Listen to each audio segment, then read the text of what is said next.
moving on to Atlanta United, which I'm surprised you didn't pull this scarf out, considering, it's kind of like your team. But that's all right, fake fans and whatever.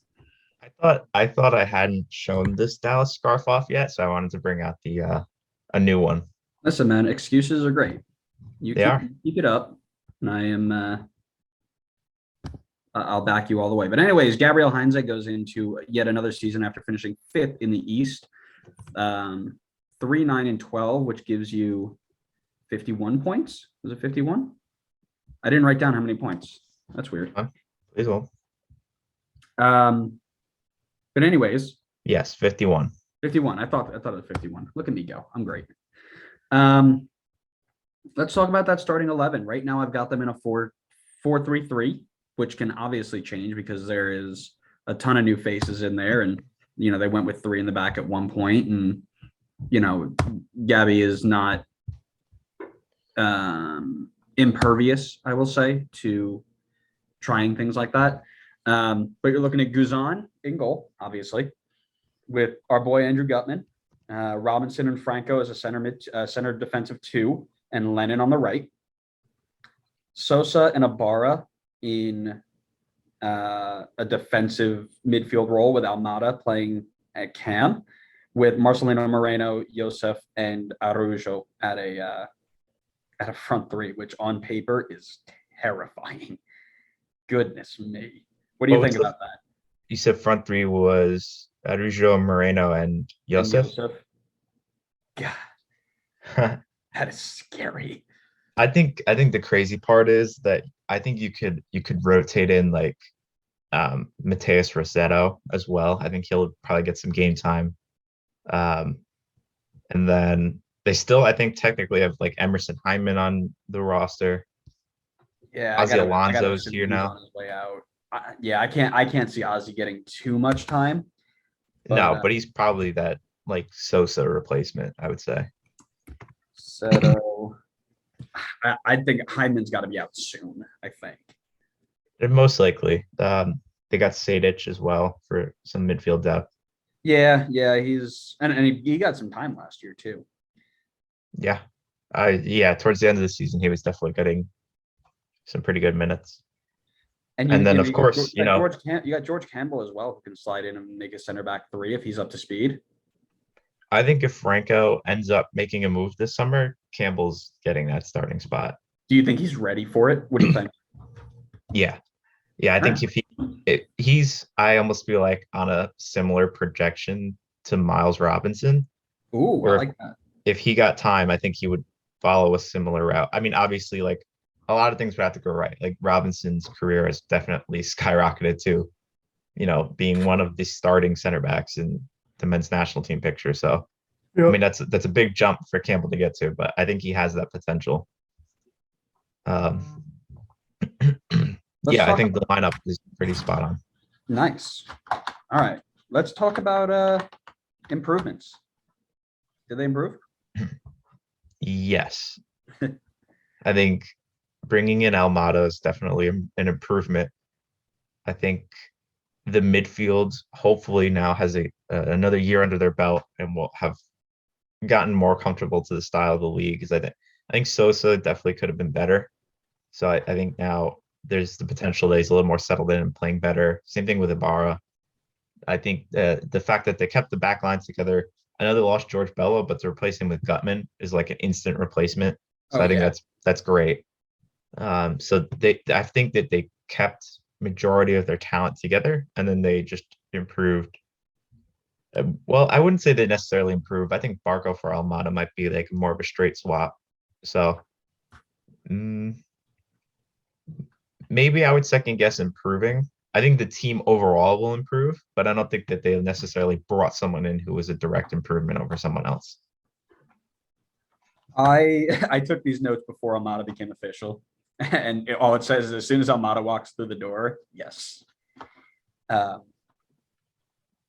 there are questions that are going to be asked later on in this segment about who he is and what they're going to get out of him, but yeah, right. That is that's massive. That's a massive signing. I think they are now 3 of the top 5 or maybe 4 of the top 5 signings in league history. Atlanta. I think it was 4. Yeah. Talk about paying for all your success. What? Red Bull fans crying because they don't spend any money. Go look at that list and tell me how many Jorgensens are on there. There's a lot of them. I'm gonna say you could have gotten 6 Jorgensens with this Almada deal. Probably 7, closer to 7. It's a lot of Jorgensens. What's that? That's a lot of Jorgensens. It is. You could have gotten a lot of Jorgensens for that. Could almost field an entire 11 of Jorgensens. One day. All right. From an Atlanta fan standpoint, what does this team need to get better? I think they need depth in a couple places. For one, I would say goalkeeper, they got to come up with a solution down the line, like something more long term. Like Brad is I would still say he's a good keeper in the league. I know that he can make mistakes and stuff, but obviously he's getting much older now. His years are getting numbered and they're ticking down. We need to have someone who's going to be able to step in when Brad is done. So I think that would be something I think that they could look to build on, is just maybe a long-term answer at goal. And then maybe a little bit of depth at, I would say, I wish we had a little bit more veteran depth at center back. We have backups of Campbell and Morales, but I'm not sure if Morales is going to be with the team this year. It says he's loaned out, so he might be with like Atlanta United too. Are you disrespecting Alex Dejan? Oh, how could you? Yeah, I missed Dejan. I still think they could get a little bit deeper at that position. Maybe at left back they can get a little bit deeper. Right now, I think the backup is Mikey Ambrose. Maybe actually. Oh man, I don't know. Maybe midfield depth if we were talking about them losing Heinemann. So if that's the case, then I think they could be pretty thin at midfield. I think they have Rossetto as their backup and not much after that. Alonso. So I would say maybe midfield depth, assuming Heinemann is gone. So you've just worked your way up the entire field. Have you picked the position yet? Yeah, pretty much. I don't know. I don't think that, you know what? I'll just say it. I don't think they need to improve anywhere. This team is perfect. You. And they're winning the supporter shield. It wasn't that hard. This team is exactly where they need to be. They have MLS experience now pretty much at every spot outside of Almada, but that's okay. He'll get there. They're deep enough where if somebody goes down, they can backfill for the most part. They're pretty much exactly where they need to be in terms of starting 11 and first 4 off the bench. That's the answer. The reason it was so hard for you to pick is because that's the answer. If I had to be nitpicky, I think Casternia is your long-term answer. I think that he's got good potential from what I was hearing about the Inter Miami area. So you brought Bobby to work with him and Brad to work with him. He'll be okay. You might, if there's these rumors of Eric Lopez being sold the year after you bought him without playing any games because your front office is a mess. He played games. He played games. All right.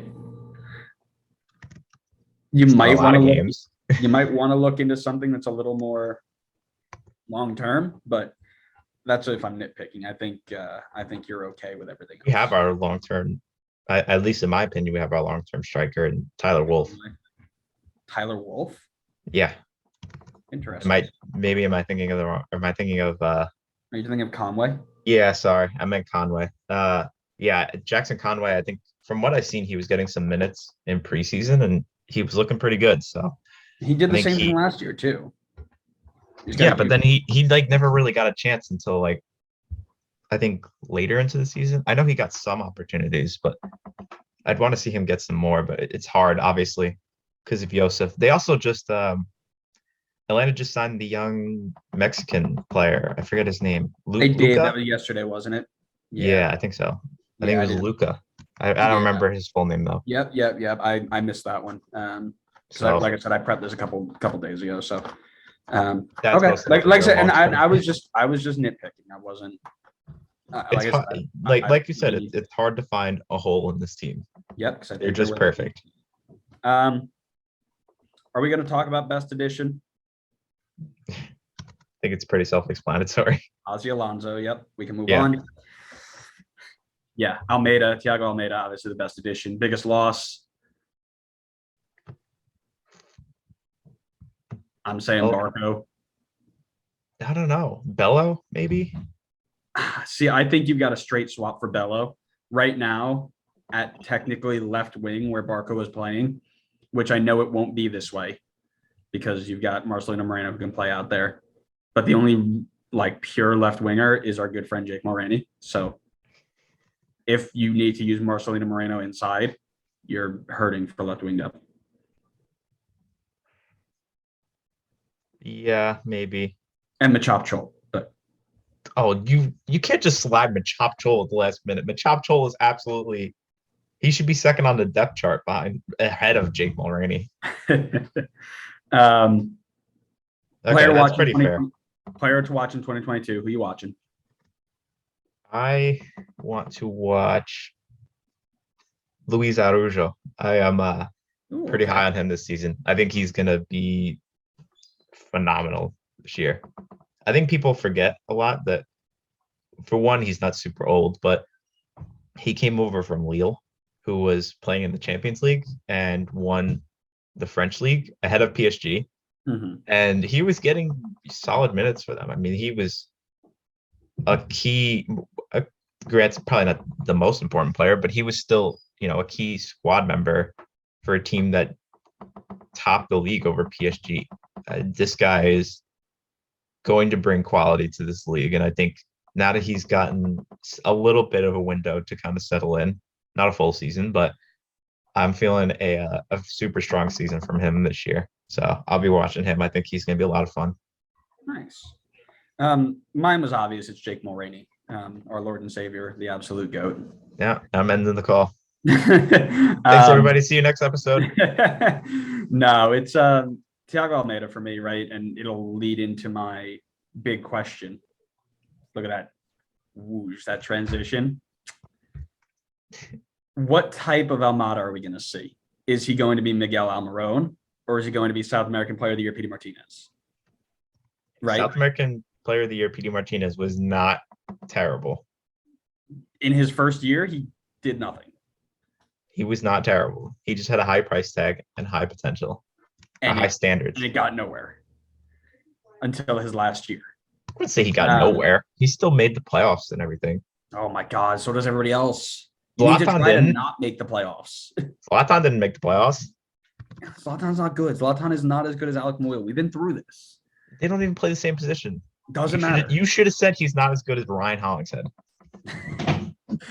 All right.